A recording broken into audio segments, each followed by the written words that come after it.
It's that easy. Kitchen recipes. Hello, good people. Hope you're having a blessed day. It's a beautiful day outside, a great day to do some quesadillas on the Blackstone. Today, we're going to show you an easy, simple recipe to do some quesadillas in a really quick way, and I think you'll enjoy it. Let's get it.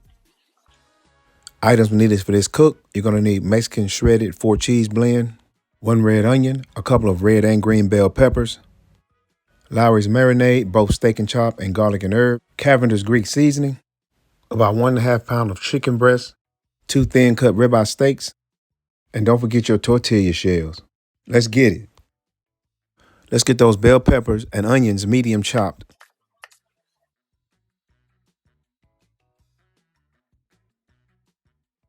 I'm now going to add 1 tablespoon of avocado oil to my vegetables. Next, I'm coming in with some fresh cracked pepper. I'm going to generously put about 2 teaspoons of the Cavender seasoning in my vegetables and give it a good stir and mix it up well. Then let's get our steak and chicken chopped up. I like to cut long slices into little strips, season the meat up with a little sea salt and pepper, and then come behind it with the steak and chop marinade. Let the marinade set for about 15 minutes minimum to about 30 minutes. Repeat the same process for the chicken. The only difference is you're going to be using the garlic and herb marinade.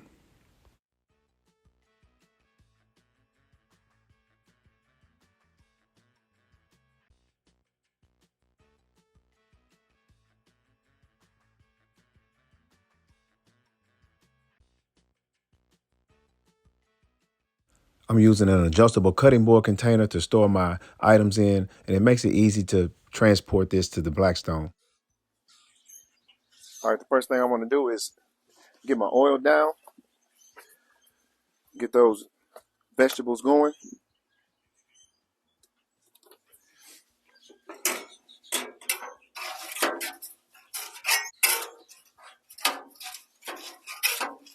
I'm doing this at a medium-low heat. You don't have to get this thing extremely hot to cook on this griddle.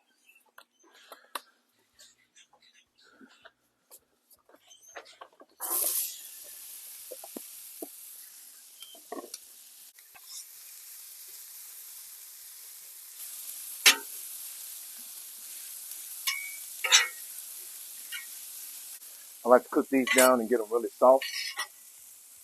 It's really cool out here this morning, so I'm going to close this lid a little bit, help get those going.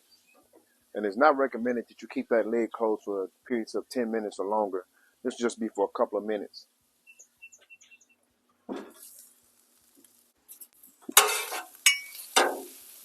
The vegetables are looking real good right now. Well, the smell of this is so good. That aroma make your next door neighbors real jealous, especially if you're not sharing.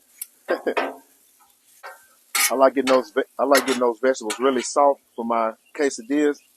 I don't like them hard. Some people like them harder. I like mine soft. We're gonna just cook it down a little more.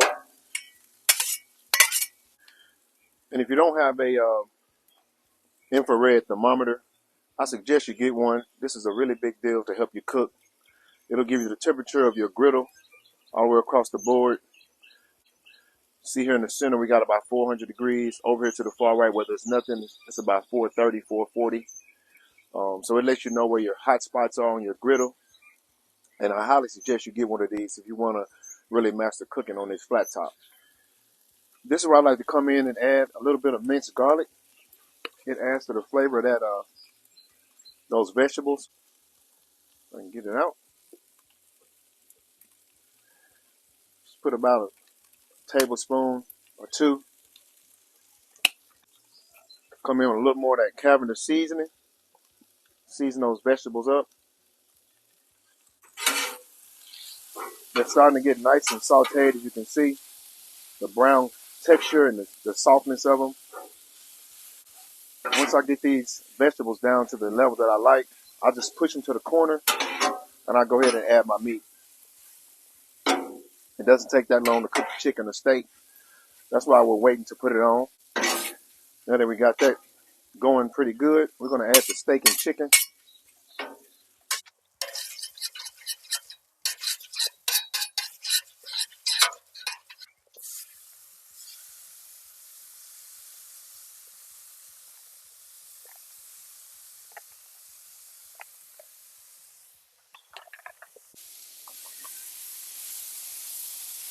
And I'm a big ribeye fan, so I love ribeye.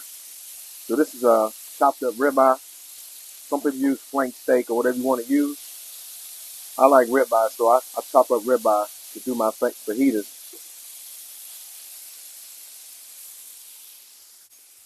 So we had this griddle on about 400 degrees. And as you can see now, once I put the cold meat on there, you can see the temperature drop down to about 330, 340.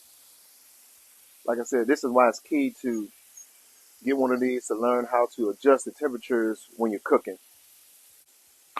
And I'll lightly sprinkle a little more salt and pepper on here while it's searing right now.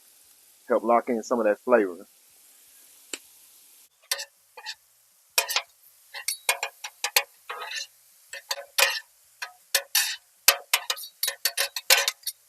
I'm gonna now get my vegetables and push them to the corner.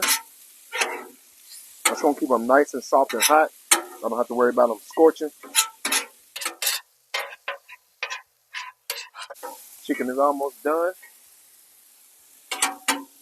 Trying to keep these steak and chicken separated. You can tell when it's cold outside, you'll get a lot of steam coming off your meat while you're cooking.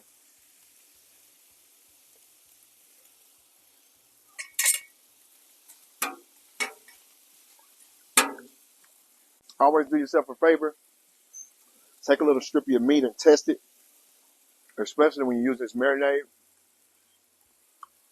You can kind of determine how you want to get the flavor, how much flavor you want in it.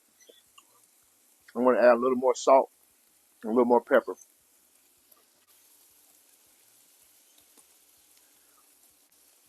There's a lot of fajita seasonings out here um, that people use, but I find basic salt and pepper and this marinade works really good for this recipe on the Blackstone. You can break that chicken up if you want it not to be as big. Just take your spatula and just kind of press on it a little bit. If you got pieces that are too chunky, that chicken to taste, man, that's really good. Now I'm getting ready to go ahead and prepare this meat, and we're gonna go ahead and get these quesadillas set up. Put this meat to the corner here. The steak is nice and ready. Get my thing buttered up here. Put these tortillas on here for the quesadillas.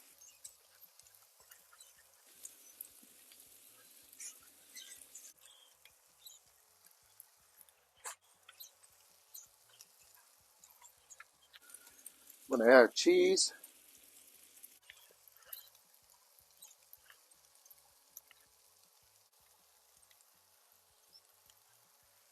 I'm using a 4-cheese Mexican style cheese blend.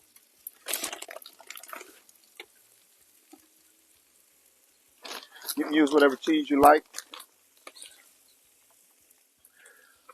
We'll now come in and add my vegetables on one side.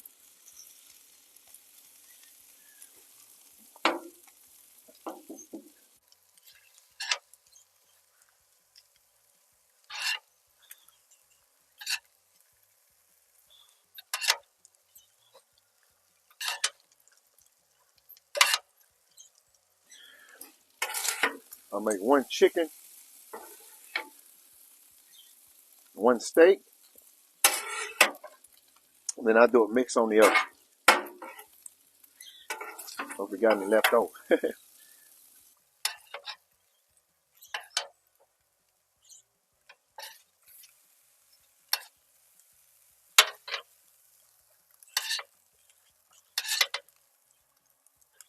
I'm just gonna fold this in half like this.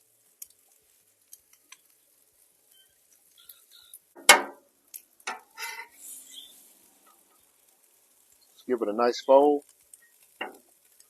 Press down a little. Come up on the vegetable side where it's already melted. You don't have to worry about nothing falling off. Just a nice fold.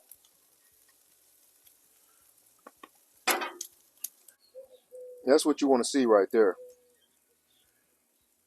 That's greatness on the Blackstone Griddle.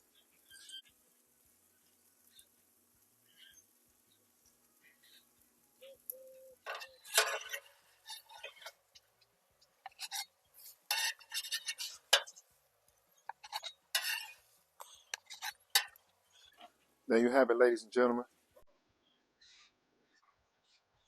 Let's get these cut up and ready to serve.